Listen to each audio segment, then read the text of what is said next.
In just 12 seconds, Donald Trump delivered 7 sharp words live on national television. Women like you belong in the kitchen. Jasmine Crockett didn't flinch. Instead, with one precise response, she uncovered a truth he had kept hidden for 14 years. The room didn't react loudly, it tightened. What was the sitting president trying to conceal? And why did one woman's controlled anger make him wish the cameras had been off? The red tally light blinked once, then settled into an unblinking stare. Live broadcast. No edits. No retakes. Room 214 of the Capitol Oversight Chamber suddenly became the most volatile space in the country. Not because of violence, but because truth had a microphone and the nation was listening. Behind the witness table, the seal of the United States hung like a reminder of past mistakes. Jasmine Crockett sat steady. Not frozen, not restless. Still. Her navy suit reflected the overhead lights like brushed metal, and her eyes never shifted from the man across the table. That man was President Donald J. Trump. Not campaigning, not advising, but answering questions as a respondent in a live oversight hearing on gender discrimination, economic manipulation, and suppression of minority labor. No president in history had been placed under oath in such a hearing. Until this moment. Her voice came calm and measured. Mr. President, in the 2020 fiscal year, your administration reclassified more than 143,000 single working mothers as temporary contractors, removing their benefits. 87% were women of color. Would you like to address that? Trump leaned back casually. Another long-winded question, he muttered.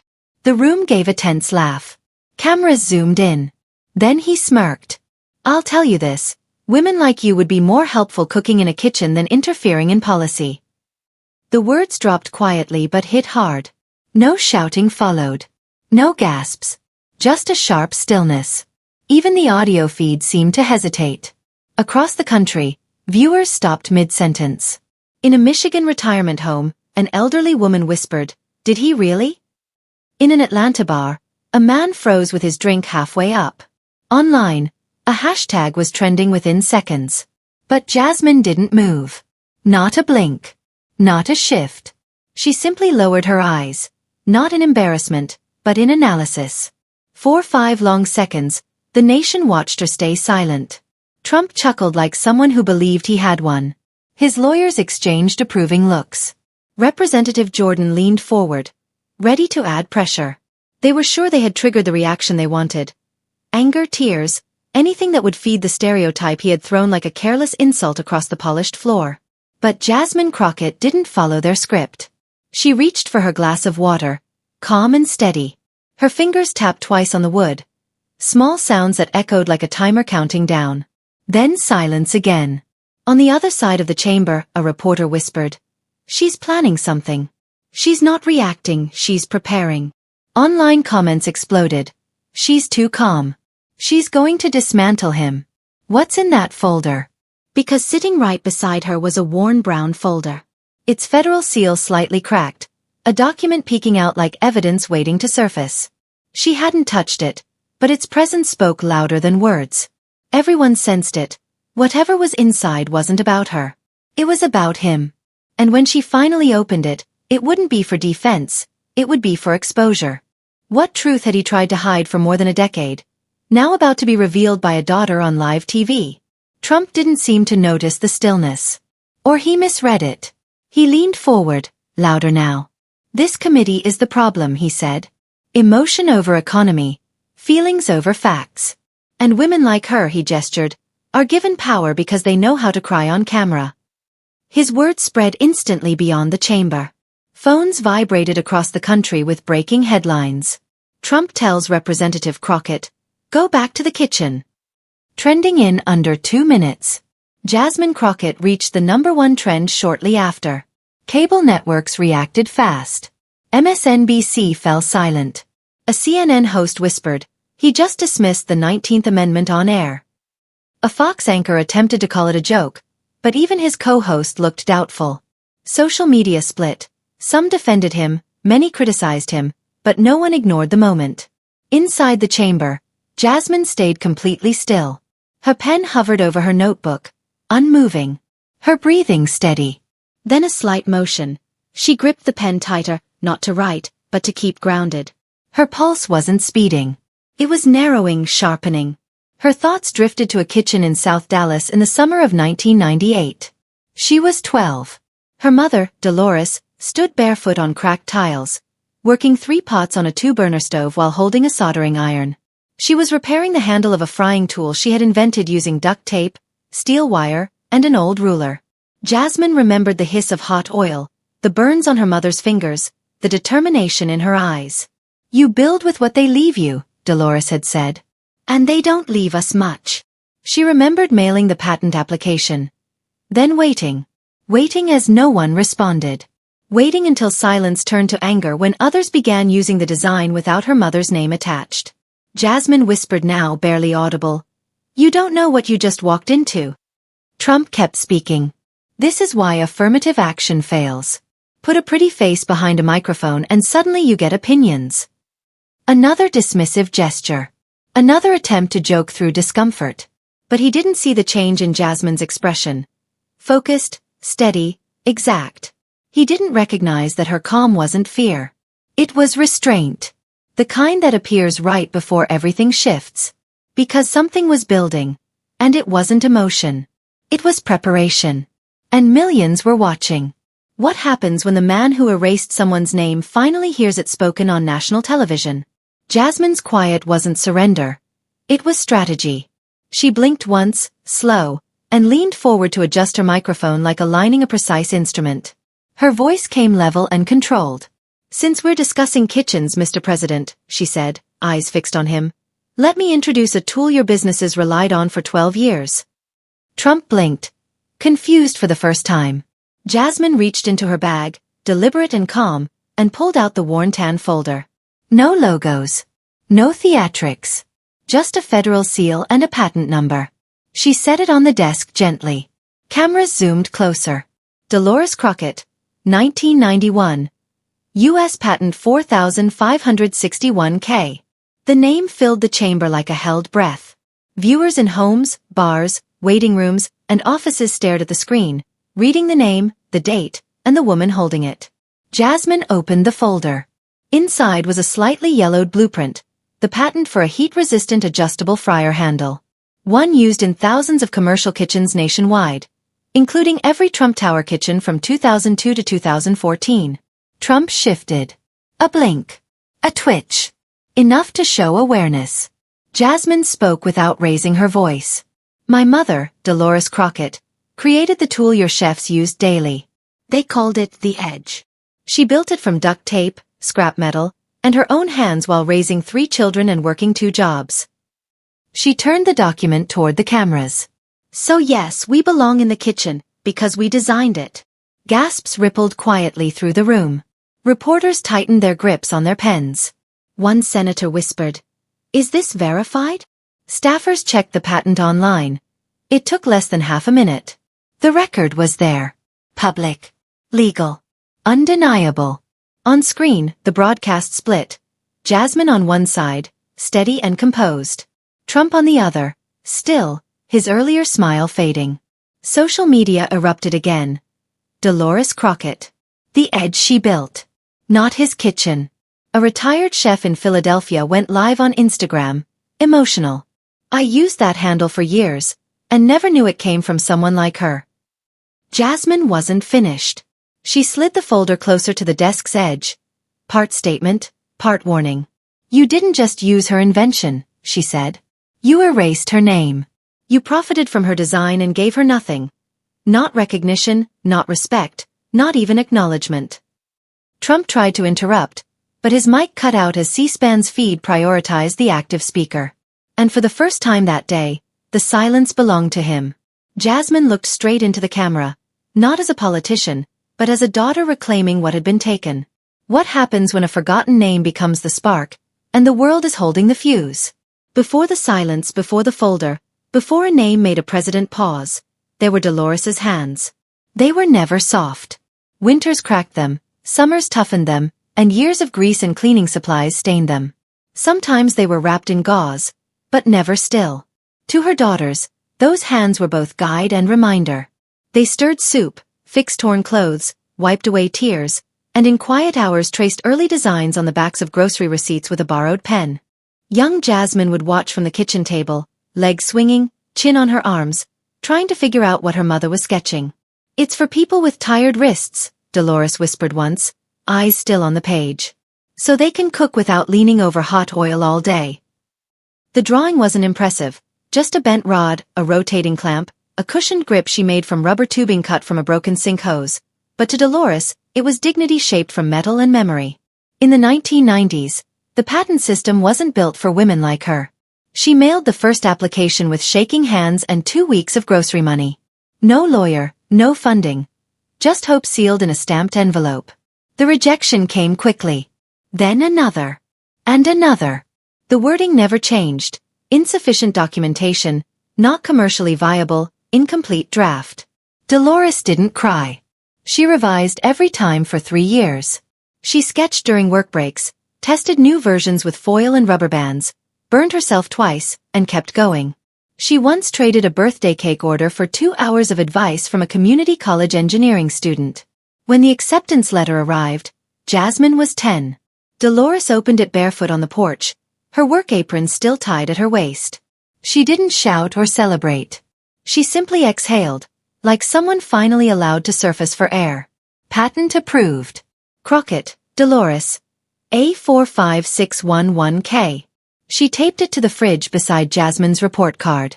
Jasmine remembered touching the embossed seal and asking, "What happens now?" Dolores smiled, not broadly, but with depth. "Now we wait and see if the world notices." And for a moment, it did. A small supplier in Ohio called. Then one in New Jersey. A local restaurant chain wanted 50 units. Dolores built each one by hand in the evenings, wrapped them in brown paper, tied them with string. Gifts no one asked for but everyone needed. She wasn't looking for fame. She just wanted her name on something lasting. But eventually the calls ended. The orders disappeared. And years later, Jasmine would see her mother's design in a Trump Tower kitchen catalog. No name. No credit. No acknowledgement. That's when she learned that some things are taken quietly. Not by force but by omission. And that some hands are only remembered when a daughter refuses to let them fade. The call came on a rainy Tuesday, shortly after Dolores burned her palm soldering the 34th handle of the month. Jasmine was doing homework in the corner with a broken calculator and the back of a church flyer. The phone rang once, twice. On the third ring, Dolores answered with grease still on her fingers. The man's voice was polished and deliberate. He said he represented a major national hotel chain that had seen her product through a regional distributor. He didn't mention Trump, not at first, just a client with high-end kitchens looking for scalable innovation. Dolores listened, nodding slowly, eyes focused. They liked her invention and wanted to order 100 and some units, but first, they needed the rights. The agreement covered manufacturing, distribution, and other terms, including a clause meant to protect proprietary details. She didn't fully understand the terminology, but she understood urgency. Her rent was 3 weeks overdue. Her sister had just been diagnosed with stage 2 breast cancer, and Jasmine had already outgrown her only pair of shoes. So when the man offered $18,000 up front, more money than she had ever held, plus future royalties after launch, Dolores agreed. The contract arrived the next morning, 3 stapled pages filled with legal language and small print. She read it twice. She couldn't grasp every detail, but the phrase non-disclosure agreement stood out, underlined in blue. She circled one specific line. Client reserves the right to rebrand, rename, or remove inventor identification from product packaging and marketing. Dolores paused. She asked herself what mattered more, recognition or keeping the lights on. She signed. What followed unfolded quietly. Within 6 months, her design appeared in kitchens across every Trump hotel in the country. The handle had been slightly redesigned, but its structure was unmistakably hers, now marketed as the Gold Grip Ergonomic Culinary Solution. Trump Tower in New York, Mar-a-Lago, Chicago, Las Vegas, all stocked with a tool that began on her worn kitchen table. There was no mention of Dolores, no picture, no acknowledgement. Only silence, and the slow recognition that her name had been purchased, erased, and removed from the record. She called the company once, then again, leaving voicemails that were never answered. The distributor who had spoken to her originally had moved on. His inbox was full. She tried calling again from a payphone. Still nothing. Then the royalty check stopped. She tried fighting back and contacted a local lawyer. He asked to see the contract. She handed it over. After a few minutes, he shook his head. You gave away the rights. They own it now. You can't even publicly say it's yours without violating the NDA. Dolores nodded quietly. Discouraged, though not broken. She never told Jasmine, but Jasmine sensed it. She noticed her mother's hands, once confident and creative, now slower and more hesitant. She noticed the way her mother avoided looking at hotel kitchens, as if seeing her own work presented under someone else's name. The world had taken her invention. Jasmine refused to let it take her mother's identity. The first time Dolores tried to renegotiate, her request was small. She only asked for a meeting, a discussion, a chance to have her name placed on the product she created. She wrote a letter on ruled notebook paper and sent it to the original distributor. I'd like to be credited for my design, she wrote. For my daughter's sake if not my own. The letter received no reply. She followed with a phone call. I'm not asking for money, she said. I just want someone to acknowledge me. The receptionist said she'd pass along the message. Weeks went by. Nothing. Then the magazine issue appeared. Jasmine saw it at the grocery store, Hotel and Culinary Trends, Spring 2003. A full-page feature titled Innovative Tools Behind Trump's Culinary Empire. There was the design. Only now it was called the Gold Grip Pro Handle, credited to an internal research and development team at the Trump Culinary Division. There was no reference to the woman who had built the first prototype over boiling oil. Dolores said nothing. She simply removed the page, folded it, and placed it in the drawer beside the water bill. Jasmine discovered it a week later. It continued. The tool won an internal company award for lowering kitchen injury rates by 32%. The accomplishment was praised in hotel memos, employee bulletins, and even a corporate press release. The press called the device innovative. Dolores called it recognizable. She sent one final letter, this time to Trump Hotels directly. Certified. Signed. She enclosed a copy of her patent, a timeline of all communication attempts, and a simple sentence. You didn't invent this. I did. I only asked to be acknowledged. 3 weeks later, a thick envelope arrived. It wasn't an apology. It was a warning. Inside was an official letter from Trump's legal team referencing the NDA she had signed. Any public statement claiming authorship, they wrote, would violate the agreement and could lead to legal action, loss of remaining compensation, and potential penalties. Dolores stopped trying. But Jasmine began observing. She saw how her mother paused when commercials for Trump properties aired. How she switched channels when particular names appeared. How she glanced at that drawer, almost as if the folded page weighed on her. Years went by. Jasmine went to law school and became what her mother never had the chance to confront. A legal equal. One summer evening, while visiting home, she finally opened the old drawer and found the original NDA.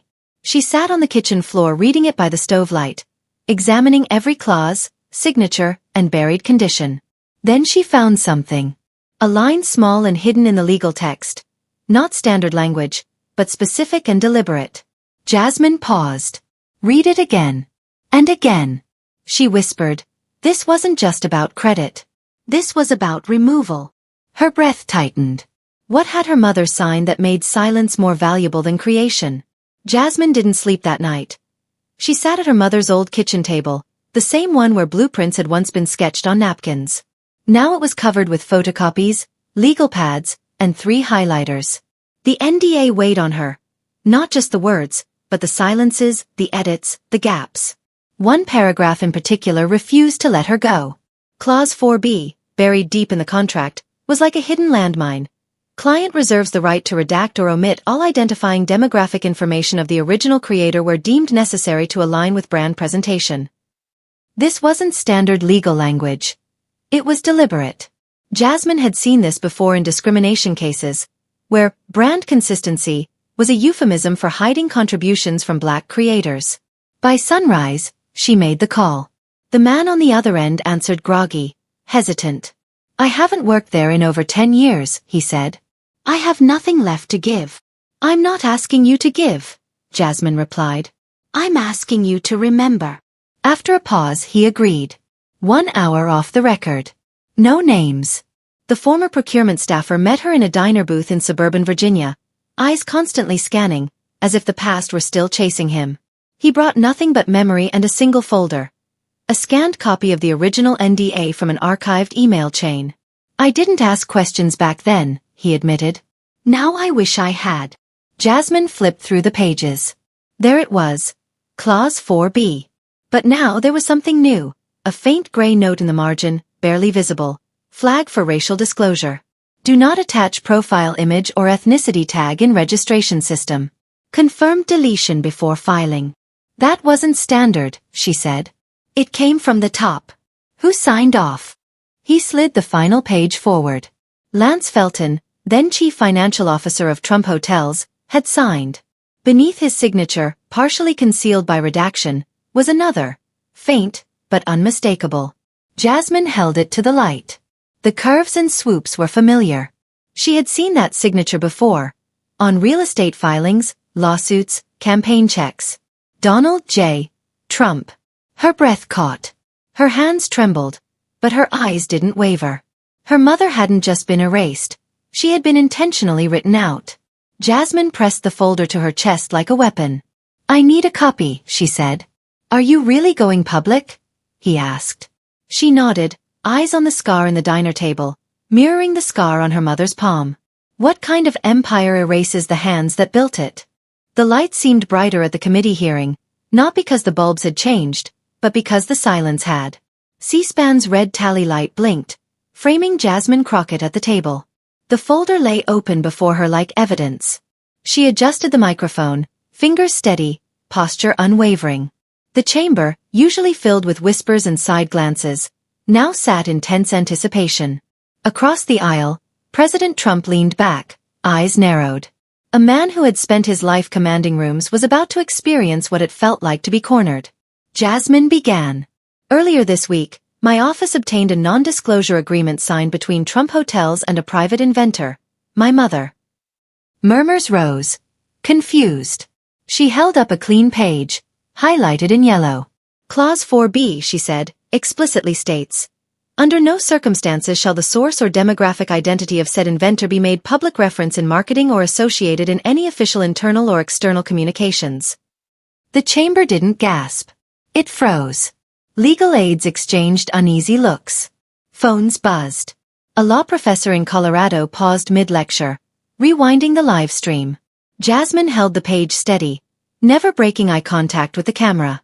"This clause wasn't to protect intellectual property," she said sharply. "It was to erase the person behind it." She folded the page once and locked eyes with Trump. "You didn't just silence my mother. You censored her race." The room fell silent again, but this time with weight and clarity. It hit like a slow-motion crash. Trump shifted in his seat, adjusting his microphone. His lips moved, but no words came out. Viewers at home sat stunned. A black mother, her name erased, a legal contract institutionalizing invisibility. Jasmine didn't raise her voice. She didn't need to. Her mother wasn't hidden because she was unknown. She was hidden because she didn't fit the image, because her name, her skin, her story didn't match the brand. A senator in the back closed his binder. A young Latina reporter mouthed, "Holy is it," before catching herself. Across thousands of screens, viewers remembered every time they had been edited, scrubbed, renamed, every time power made someone invisible and called it business. What kind of country erases genius just because it doesn't fit the frame? The feed blinked, then steadied. The man who had broken the silence years ago, Mr. Smith, spoke with the weight of guilt still in his voice. Across America, people leaned in, listening to the hush louder than words. Chairwoman Ryan gave Jasmine the floor. She stood poised, the folder in hand like a blade she hadn't finished using.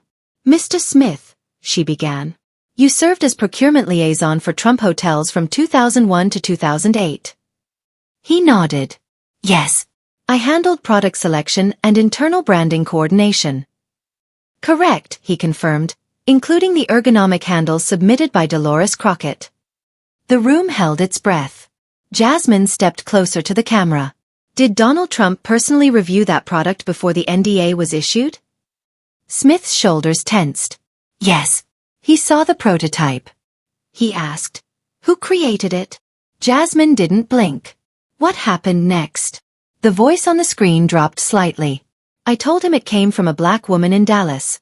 A single mom, self-funded. He went silent for a moment, then glanced around the room and said, find something whiter or make it white.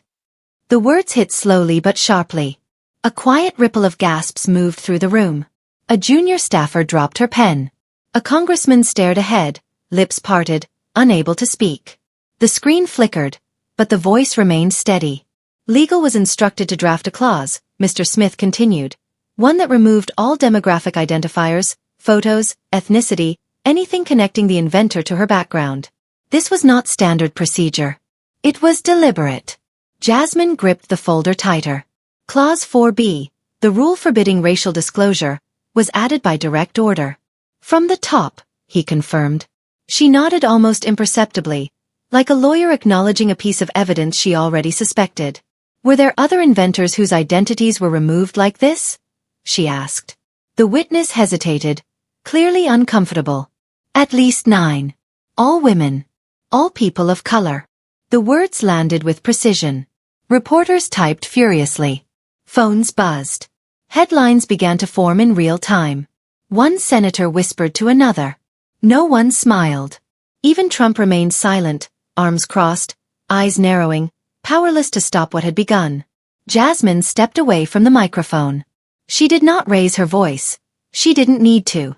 This was not a clerical decision, she said. This was corporate strategy. The witness said nothing. His silence spoke volumes. The image on the screen slowly faded to black. The feed ended, but the impact remained. Jasmine turned toward the chamber, toward the millions still watching. When she spoke again, her voice was steady and calm. You didn't just erase a woman's name. You rewrote history to fit your reflection. And then silence. How many legacies were stolen? Before anyone spoke, Jasmine acted. Less than 24 hours after the whistleblower's testimony shook the Capitol, she filed a formal motion through the Congressional Oversight Committee. She demanded access to Trump Hotel's procurement archives. The request was precise. Internal records of product design contracts, metadata, and inventor acknowledgments from 2001 to 2011. No distractions. No redactions. Only the names, or the absence of them. For 2 weeks, the files arrived. Hundreds of PDFs, scanned invoices, shipping logs, digital memos with missing fields. Jasmine assembled a team of pro bono researchers, law students, data analysts, and 2 retired patent lawyers. They worked in shifts, fueled by black coffee and determination. A pattern quickly emerged. Name. Patent number. Product. Then blank. Of 9 to 47 items reviewed from that decade, over 300 had no inventor listed. Instead, they were marked as independent design internal source, or the now infamous unattributed third party. But cross-referencing with the U.S. Patent Office revealed the truth. These products had names. They had faces. They had real people. And the overwhelming majority were Black, Latina, Asian, immigrant, and female. Jasmine stood in front of the oversight chamber the day the visual was displayed. A giant LED screen illuminated the room behind her.